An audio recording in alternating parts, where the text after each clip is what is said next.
Welcome back to Fenralian Gamer. Today we're diving into a bombshell drop in the Resident Evil universe, Resident Evil Requiem. Capcom totally blindsided us at Summer Game Fest by officially revealing this massive title. I'll be sharing all the details we've seen, along with my personal thoughts. Gameplay mechanics, character insights, technical features, horror level. We're covering it all. If you're a fan of the Resident Evil series, love horror games, or want to explore this franchise with me, don't forget to subscribe and like this video. Let's get started. For Resident Evil fans, Summer Game Fest 2025 felt like a complete shockwave.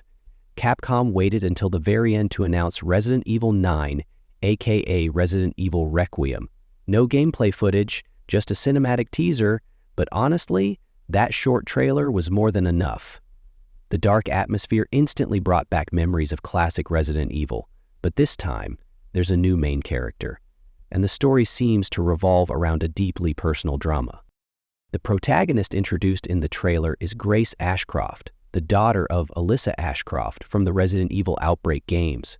Grace is now an FBI agent, which suggests her role in this nightmare isn't just mission-based, but tied directly to a family reckoning. She'll be forced to face her lineage and trauma, adding a whole new psychological layer to the plot. Requiem won't just be about surviving, it's about confronting inner darkness.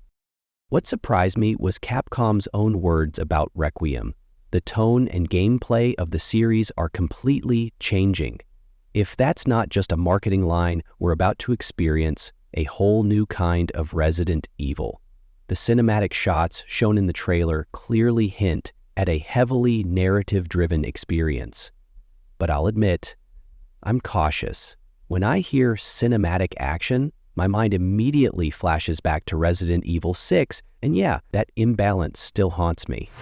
The idea of an open-world Resident Evil game may sound contradictory at first, but given the evolution of gaming tech, it's absolutely possible. Strong rumors suggest Requiem will feature much broader environments. If Capcom can do this without sacrificing the horror tone, we could be looking at something truly great. With the power of the RE engine and ray tracing, creating an immersive horror atmosphere is well within reach. Horror mixed with freedom? That's a promising combo. But they need to tread carefully. One of my biggest questions, will this game be in first person or classic third person? That decision doesn't just affect gameplay, it changes the entire feel. First person heightens fear, especially when zombies are right in your face. Third person gives you something more like RE4, tactical, fluid action. We don't have an official answer yet, but this choice will seriously impact the final experience. One thing we do know is the release date, February 27th, 2026. So yes, there's still a wait ahead. But the fact that Capcom announced it so early tells us they're confident in this project. After going quiet post-Village, they're reigniting fan hype with Requiem, promising not just horror, but a deep character-driven story, enhanced by next-gen visuals and design. Bottom line, it looks worth the wait. Choosing Grace Ashcroft as the lead is a smart move. The Outbreak games may be old, but they've got a loyal fan base. Referencing them shows Capcom is playing the nostalgia card. But it doesn't feel like cheap fan service. Grace, with her personal backstory and inherited trauma, could bring fresh emotional depth to the franchise. Like her mother Alyssa, she's strong yet vulnerable, and now she's being thrown straight into the heart of chaos. The trailer's brief glimpse of post-nuclear Raccoon City hit me right in the feels. Seeing the ruins of that iconic city again, haunting, foggy, decimated, it's both a throwback for longtime fans and a grim reminder of this universe's brutality. I sincerely hope Capcom spreads that atmosphere throughout the game, not just in trailers.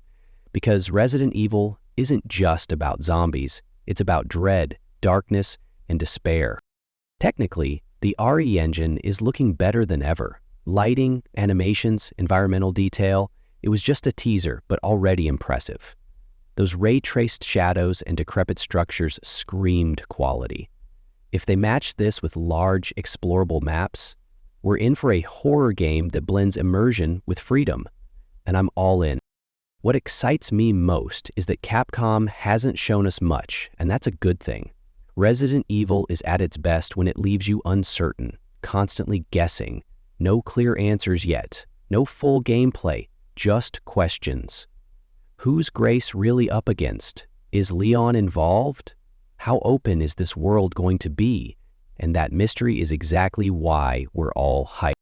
Another thing worth noting is who's leading the project? Koshi Nakanishi, the director of Resident Evil 7. That's a huge deal. RE7 brought the series back to its horror roots, delivered genuine fear, and redefined survival horror for a new generation. Having Nakanishi at the helm means Requiem could be dark, unsettling, and emotionally gripping, exactly what this franchise needs. That brings us to a critical point. If Requiem is first person, like RE7, we're in for something intense. The personal dread of FPS zombies sprinting right at you, shaking your screen.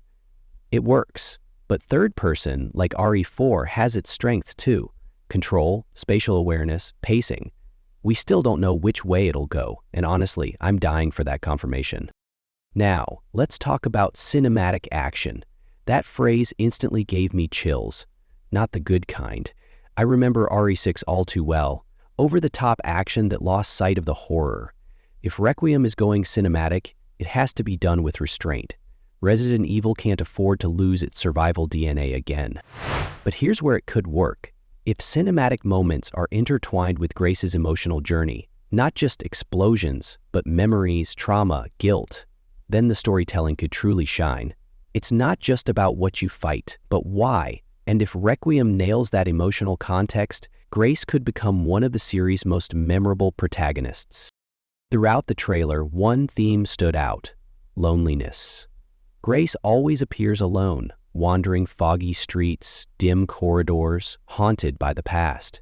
That isolation could create an incredibly immersive experience. Just like the Baker Mansion in RE7, if Requiem captures that cut off from the world vibe, it could be unforgettable. Visually, RE Engine seems to be reaching its peak. The lighting effects, facial animations, environmental realism. It's not just graphically advanced, it's emotionally resonant. The light glinting through ruins, the subtle expressions on Grace's face. It feels like Capcom wants you to live in her mindset, not just play through it. But what might truly set Requiem apart is how it ties into the franchise's wider universe. Pulling from Outbreak, showcasing post-apocalyptic Raccoon City, referencing RE2-3. It's not just nostalgia, it's a sign of deeper interconnected storytelling. Playing this game could feel like rediscovering the entire Resident Evil timeline through new eyes. Gameplay clues were few but telling. We saw Grace strapped to a stretcher, screaming, then wandering abandoned corridors, classic psychological horror imagery. This hints that Requiem might not just explore the outside world, but dive into the mind. If true, that's a bold and welcome step for the series. Requiem's biggest strength may lie in how it balances legacy and innovation. A new hero, modern graphics, deeper story, but also familiar fears, settings, and themes. If Capcom can blend those seamlessly, Requiem could be both a nostalgic nod and a bold step into a new era. And honestly, I believe they can do it. To wrap it up, as Patron here on my own channel, I can honestly say, I'm hyped for this game. There are still tons of mysteries, but what Capcom has shown so far is both creepy and intriguing. If gameplay meets expectations, if the cinematic style serves the story, and if they choose the right camera style, Requiem could go down in Resident Evil history as one of the greats. For now, all we can do is mark February 27th, 2026 in red and get ready for Grace's descent into darkness. We've broken down everything we know about Resident Evil Requiem so far. Some parts are still mysterious, but even with the current info, this looks like something truly special. Where Capcom takes the franchise next, we'll find out together. What do you think? Are you excited about Requiem or feeling cautious? Drop your thoughts in the comments. Let's talk it out. And as always, like the video, subscribe, and hit that bell so you don't miss future uploads. See you in the next video.